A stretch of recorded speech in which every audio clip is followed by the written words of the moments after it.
Hello guys, how are you? I'm Hardeep Singh. Welcome back to your own YouTube channel. IELTS updates and recent exams. For more updates related to recent IELTS exam writing test topics, listening, reading, practice test, and speaking, you got guesswork. Please guys participate in everyday listening and reading practice test to achieve your desired band score in your actual IELTS exam. Please hit the like and subscribe button. Press the bell icon for the upcoming notifications.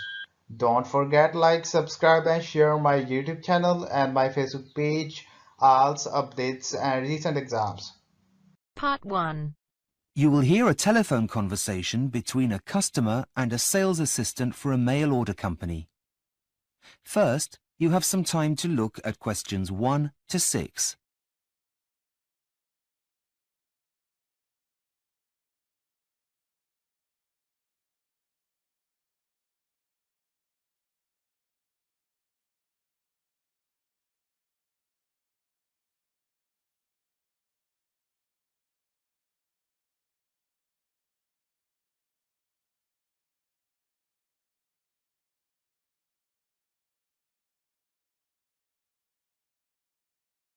Listen carefully and answer questions 1 to 6. Good morning. How can I help? I'd like some help with ordering a book. I've tried your website, but it says it's offline at the moment and to call this number. Oh, yes. I do apologize. We've been having some problems with it, but I can take the order over the phone if you like. That would be great. It's a gift, you see. Can I take your name, please? Yes, of course.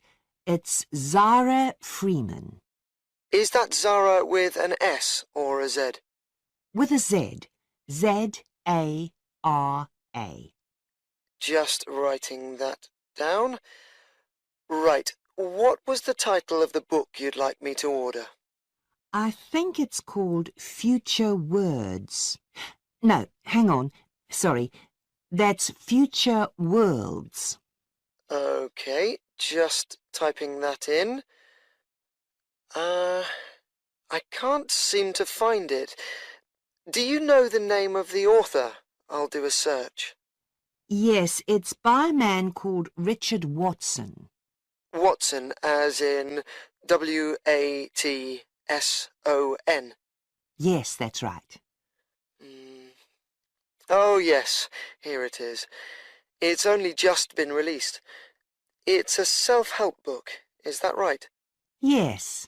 Now, it costs £12.99. Yep, that's fine. Okay. How would you like to pay? Is a debit card okay? No, sorry. We only accept credit cards. Oh, dear. Just let me check to see if I have it with me. Oh, yes, here it is. Can you read me the long...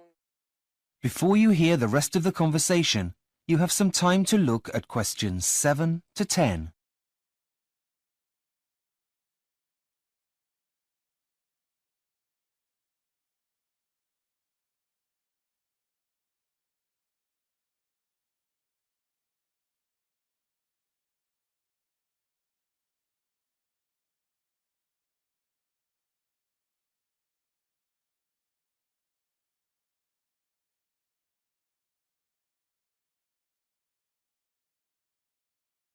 Now listen and answer questions 7 to 10. Right, almost done. Now, I just need the delivery details. Right, I've got my friend's address here. It's 62 Green Gardens, London, N22. Just typing that in. 52 Green Gardens. No, it's number 62. Now, what kind of delivery would you like? What are the options? There are two. The free delivery option takes 5 days, or you can pay an extra £2.25 to have it sent out first class tomorrow. That would come to a total of £15.24p. Well, my friend's birthday is next week, so it should get there in time with the free delivery. So I think I'll take that. Right. That means that it will be delivered on the 21st of February, anytime from 8 a.m. to 6 p.m. Is that okay? Well, I know my friend leaves early for work, so would it be possible for him to pick it up from the local post office instead? I'm afraid that won't be possible, but I could add some special instructions for it to be left with someone else, a neighbour, perhaps? Actually, yes. I have met the old lady who lives next door, and she's bound to be home. Could you leave it with her? Fine. I'll add that if he's not home, then the package should be left with the neighbour. That's great. Thanks very much for your help. My pleasure. Thank you for shopping. That is the end of part 1. You now have half a minute to check your answers.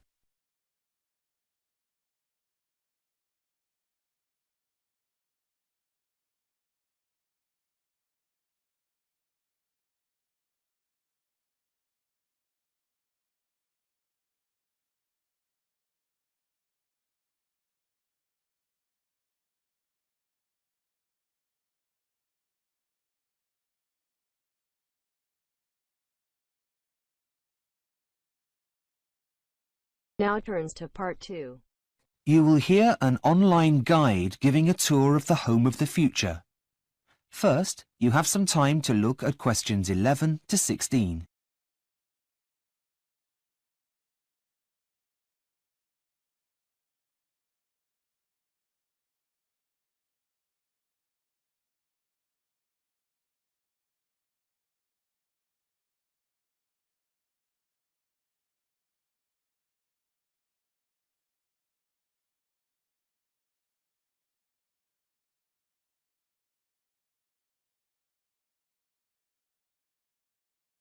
Now listen and answer questions 11 to 16.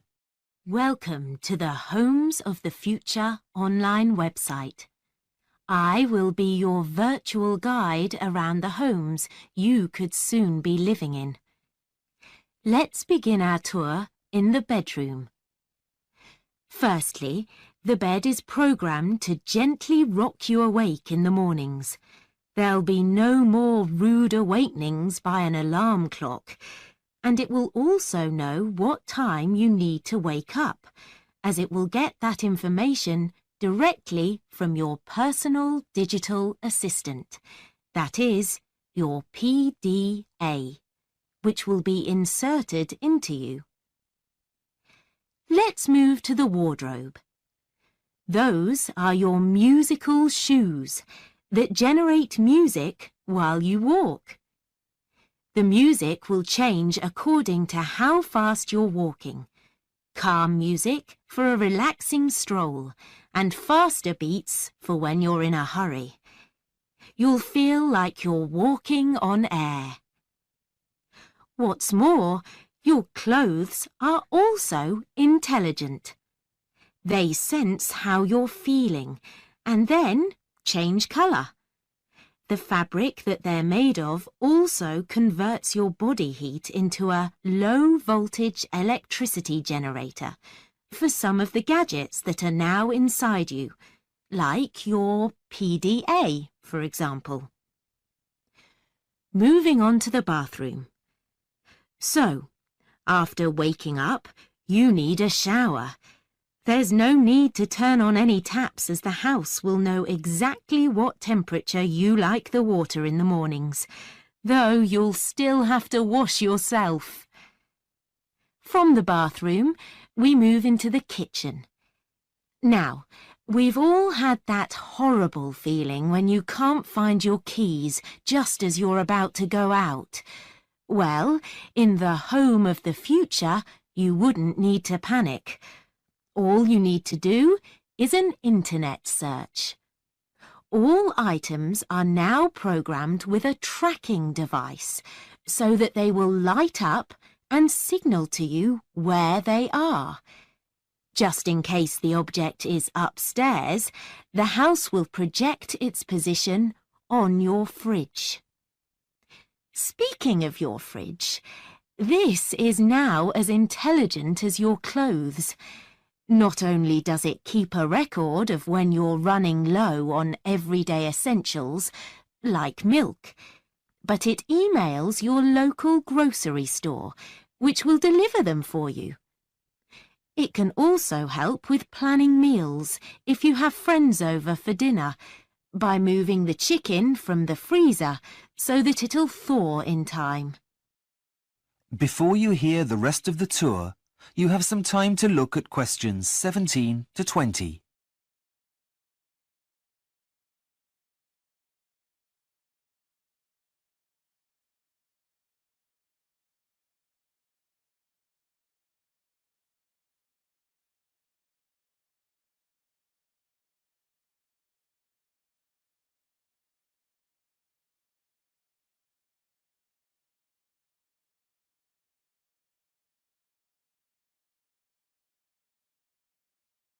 Now listen and answer questions 17 to 20.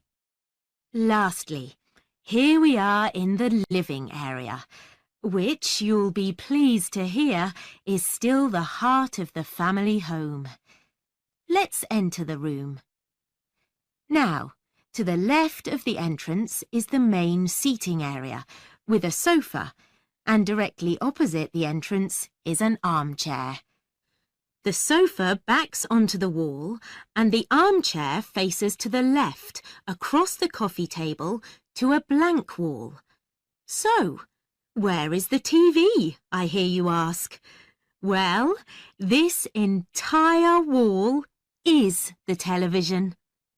The whole thing is a plasma screen, designed to show your TV, surf the internet, or, when it's not in use, it displays anything you want it to, from family pictures to famous works of art. On the opposite wall to the sofa is a fireplace, which still has a real fire. Nothing beats that now, does it? But the rug in front of the fire now also monitors the temperature, and either opens or closes the chimney so as not to overheat the room. It still has its normal uses though. As you can see, the cat likes it very much and is curled up on it, happy as can be. What else is on offer? Well, for entertainment, the family still reads books. So there is a bookcase on the wall to the right of the entrance.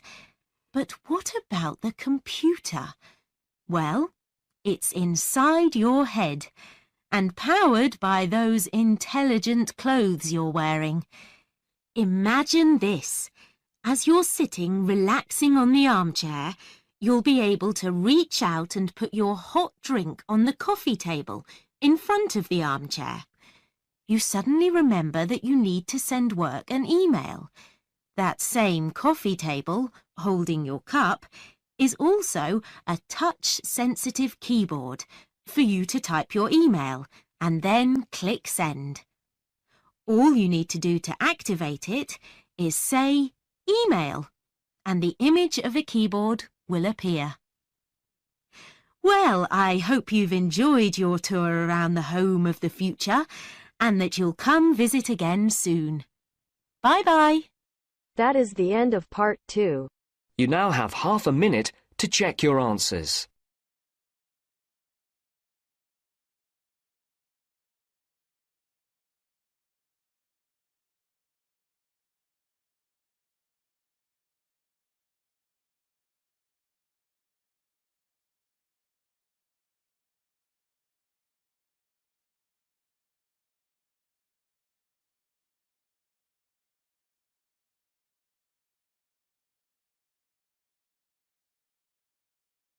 Now turns to part 3. You will hear a tutor talking to a student about a future assignment. First, you have some time to look at questions 21 to 25.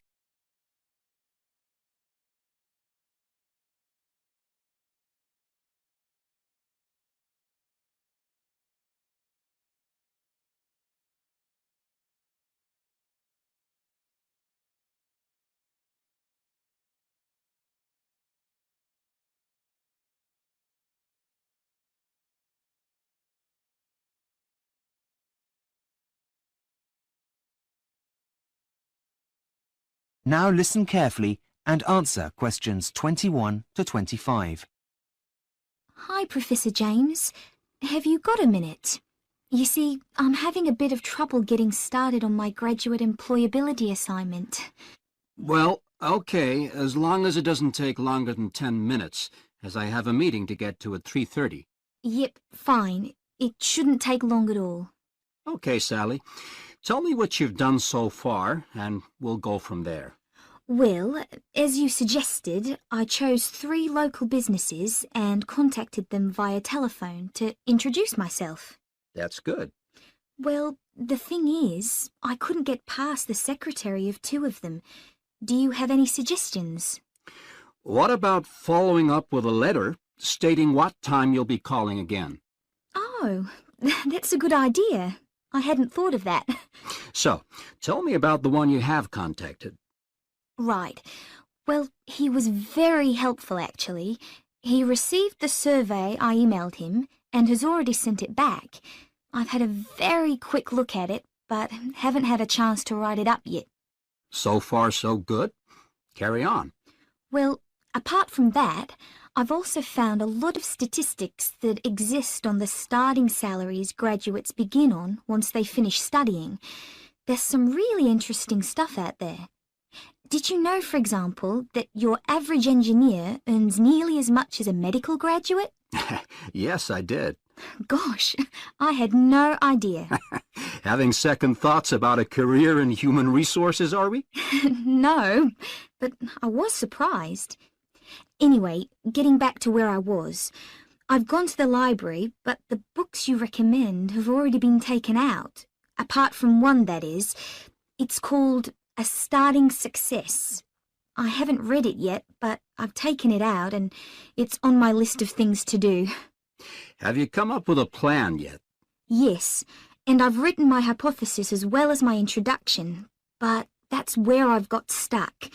I don't really know how I'm going to be able to present all of the information, as there's so much of it. Before you hear the rest of the conversation, you have some time to look at questions 26 to 30.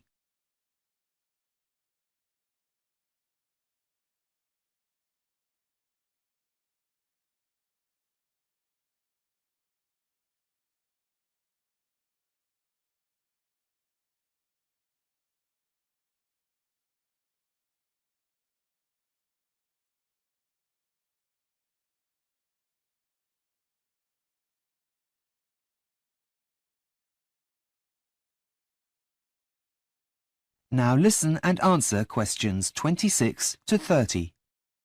Well, firstly, I'd recommend you start with analyzing what the employer said. Now, can I have a look at the questionnaire you wrote?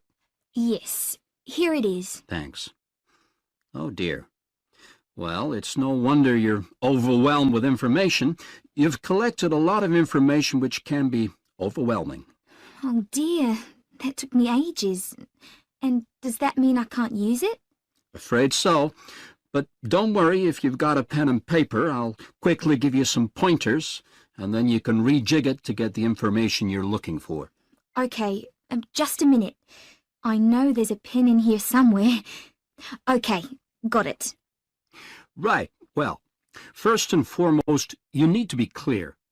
There's no point having a beautifully worded document throughout that no one understands. Use language that is simple. Right, got that. What next? You need to catch the reader's attention at the start of the document. And you need to find the right balance between formal and informal language. Your survey isn't an official document, but more of a living one that serves a purpose. So neutral language is best.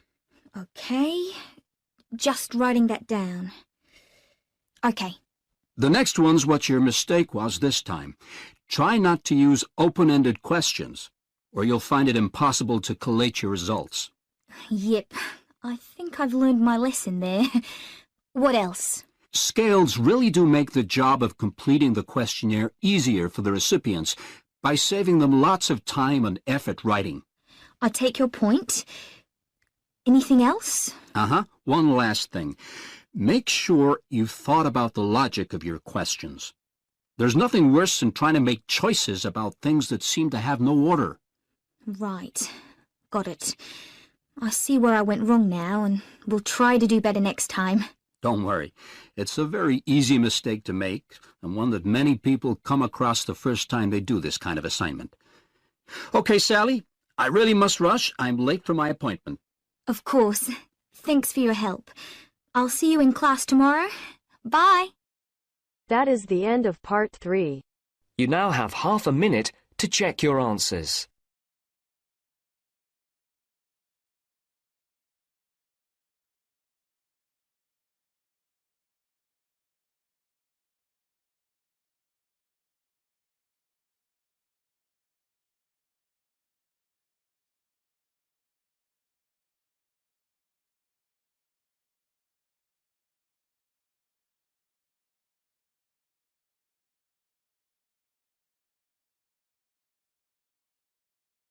Now turns to part 4.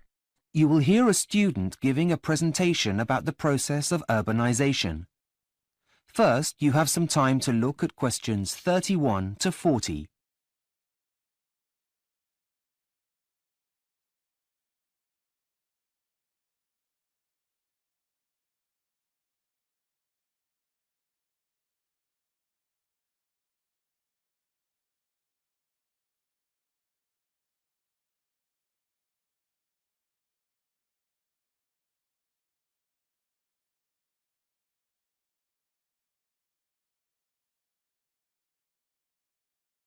Now listen carefully and answer questions 31 to 40. Hi, good morning everyone. I'm here today to present my findings on the process of urbanisation and its impact on the environment. As you know, urbanisation involves the movement of people from the countryside to the cities.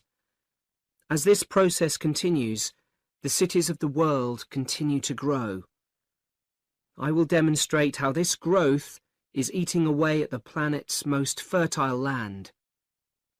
My research has focused on 2 studies that looked at land use in the United States. These have shown that since its independence, only 3% of all land in the United States has been built on. However, the same studies have also shown that the resulting loss of productive land is comparatively much greater. This isn't so much of a problem in America, as it has a relatively low ratio of people to land. However, most other countries are not so blessed, the impact of which could have dire consequences for the future. The real danger here is if this pattern were to be repeated by developing countries, it could have a major effect on the world's food supplies in the next 50 years. In order to reach this conclusion, several research methods were adopted. A group of scientists in the United States used a weather satellite that normally maps moonlit cloud cover at night. However, on nights when there were no clouds, they used the satellite to map the generation of heat from city lights. They then took the data and divided land use into 3 categories: urban, semi-urban, and non-urban land use. Next, they calculated how active the vegetation is in each region by using different satellites. When they combined this information with previous statistics and weather conditions, they came up with a number for total productivity for all areas. So what did the results of this process of land classification show? Well, firstly, they proved that although only a tiny percentage of the land in the United States is urbanized, and 29% of land is used for agricultural purposes, the land which has been built on actually has the best soils. These were independently corroborated by a second team of scientists in San Francisco, whose results show that this process is happening even faster in the southeastern corner of the United States. This means that land that is extremely productive from an agricultural point of view is being taken over by lawns, golf courses, and a few scattered trees. As a direct result of urbanization, the researchers in San Francisco calculated that every year 91 million tons of plants are lost in the US. So what does this mean for the future? Well, I have come up with some of my own ideas for practical solutions. Countries should calculate whether urbanization is happening on their fertile lands too, especially if they have large populations compared to the amount of land available, like India and China, for example. If it is, then every effort should be made to stop the process from happening. This can be done in many ways. One of them is to stop investing in the infrastructure of those areas. If people don't have the facilities they need, they won't want to live there. But in my opinion, the main solution here is to offer people financial incentives to move away from fertile land to areas that are less valuable in agricultural terms. I hope you've enjoyed my presentation this morning. Thanks for your kind attention. I will now take any questions if you... That is the end of part 4. You now have half a minute to check your answers. So guys, don't forget like, subscribe and share my YouTube channel and my Facebook page, IELTS updates and recent exams. For more updates related to recent IELTS exam writing test topics, listening, reading, practice test and speaking, you got guesswork. Please guys, participate in everyday new IELTS listening and reading practice tests to achieve your desired band score in your actual IELTS exam. For more IELTS material, visit my official website www.ieltsupdatesandrecentexams.com. The link is given below in the description. If you need PDF files of latest IELTS material, then please join my Telegram channel. So guys, please write your score below the comment section. Again, thanks for listening. God bless you all guys. Stay tuned, stay safe.